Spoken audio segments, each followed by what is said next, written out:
Um, all the talk coming in was this course was going to play a little tougher. Just early impressions of what you saw out there.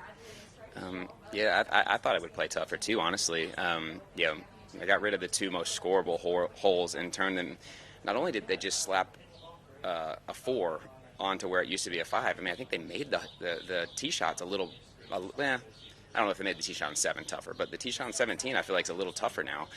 And so it's really, you know, on paper it is more challenging. Very soft, which helps. But I mean, I played great. I didn't I don't think I took advantage of a super easy course. I think I played great, which was fun. You had a tough season. Did you have any sense coming into this week that a round like this was in the cards? Or You know, I'm really consistent in my process, and I work really hard, and I always think I'm close to playing well.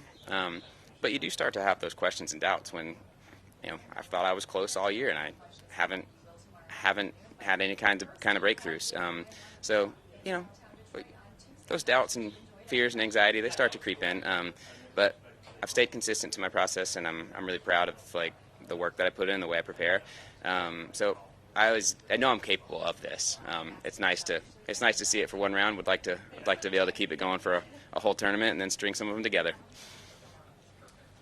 Yeah. Peter, you've done well here in the past. How much will you miss this course and this experience? I'm determined to get it back on the tour. Not that I have any say in that anymore, but I'm not giving up hope. I want to come back.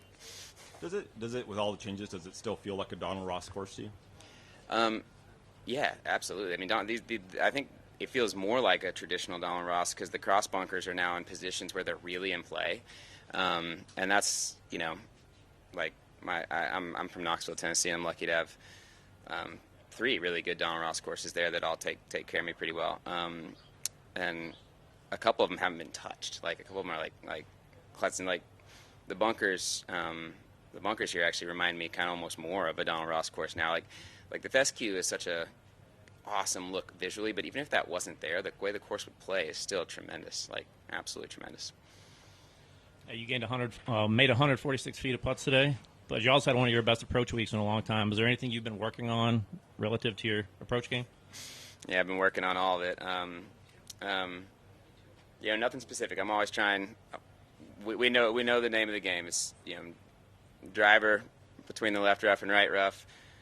Approach shots on the green, hopefully in the right section, hopefully below the hole, but that doesn't always matter. And so I'm always working on ways to control that ball a little more, and hasn't really shown, but I've been consistent in the work. It hasn't changed. It's just I'm building. It's like the iceberg, they say. I'm building and building. There's a lot going on below the surface, so hopefully this is just the tip of it. Peter, those first 9 or 11 holes, that's kind of like what you guys are always chasing. We spend years trying to get that. I'm curious, the mental side, like what are you thinking when you're in the zone, knowing you're in the zone, wanting to stay in the zone as long as you can? Yeah, it's cool when you're there. You don't have to think tons, which is really nice. But especially for me, I mentioned, I think I definitely do have. I've been carrying some anxiety and some fear around the game lately because I want to keep doing this. This is a job that I love. It's a job I dreamed of as a kid, and I've gotten to do it for a really long time, and I'm thankful for that. But I'm not ready to be done yet either. I want to keep doing it. So, when you're in that zone, it's just, I think you just try to. For me today, what I was doing today was trying to figure out, or trying to just think about the things that helped me get there, which were a lot of presence, and honestly, I said this to Michael Collins out there. It was a long answer. You guys don't need to hear the whole thing, but I was kind of at a low point last week. I worked really hard on some stuff, and it just didn't quite work, and I played awful.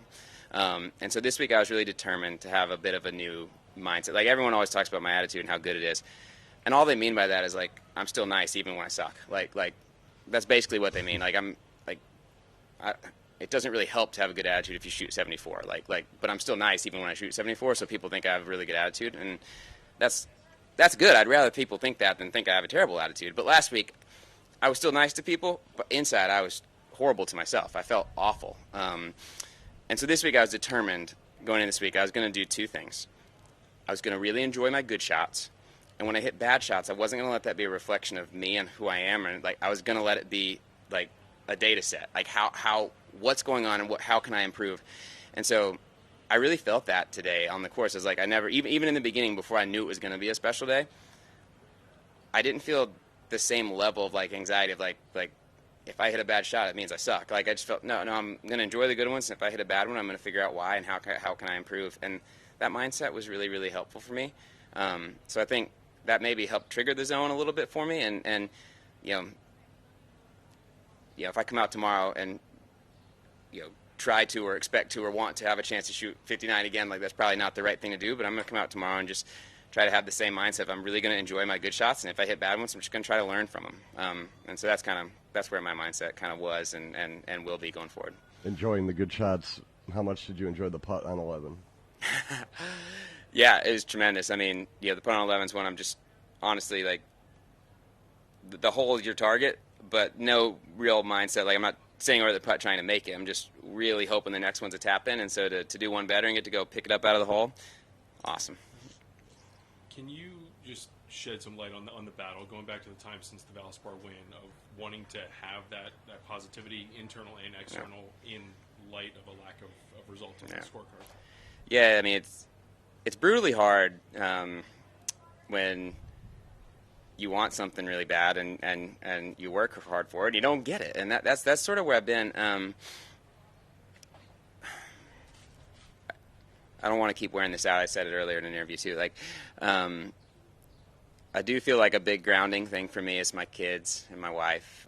So I've joked that I've been a good dad but a lousy golfer. And I guess if you had to pick an order, you'd do it that way. And so I'm glad, but it also stinks, to pack suitcases and leave family and just week after week have it be disappointing. Like, it's like, at what point is it not worth it to do that anymore? And I just know, like, this is a job that I, as a kid, dreamed of doing, and so to get to, like, I don't want to be done doing it yet, and so I want to keep going. And there have definitely been, moments when I've wondered if I should keep doing it, keep traveling, like I could just stay home and be a dad if I feel like that'd be an even better dad if you were home.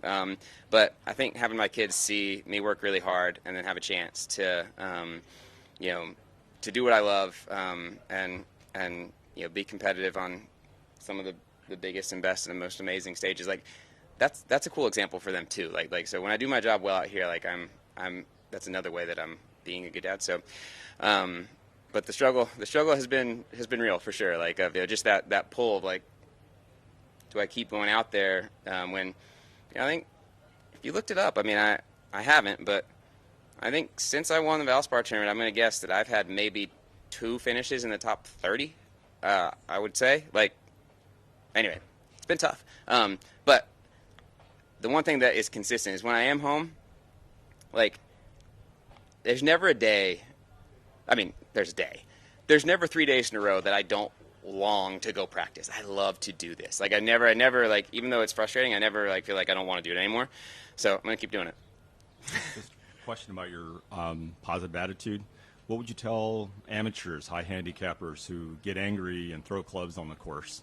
Yeah, I would just say don't keep score. Like, go out and like your score would be how many good shots did you hit today? Like, what stories? Like, when you leave here, your story doesn't need to be, oh yeah, I shot 94. Your story needs to be, oh, on the 4th hole I hit a drive and it actually had draw on it. It was the first time I've ever done it. It was beautiful. And like play golf for your good shots. Don't play golf so you can compare your score to your. I mean, people love to compete, and that's a cool thing about our game is with handicap system you can compete across levels. But like, I don't know, like if I had never played another tournament, I would still appreciate a really good golf shot. It'd be really fun, like to go hit some.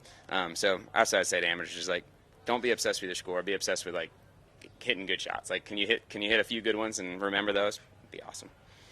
Peter, you mentioned your family, and we all know how much they mean to you, and we know about the yellow ball. Does that sentiment still exist, that it still makes you smile and think of your kids? Yeah, it sure does. I mean, Hatcher, who told me to play the yellow ball in the first place, he's over. He could care less, but it still makes me think of him, so it works.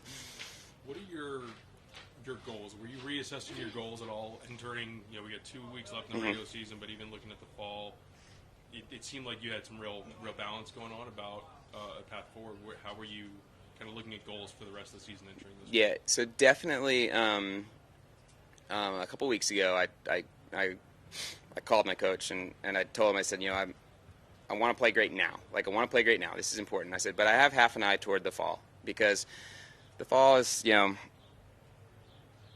I think 6 or 7 events that I'm going to, I probably won't play Japan. I'd love to. We'll see. But so 7 events that I will get in.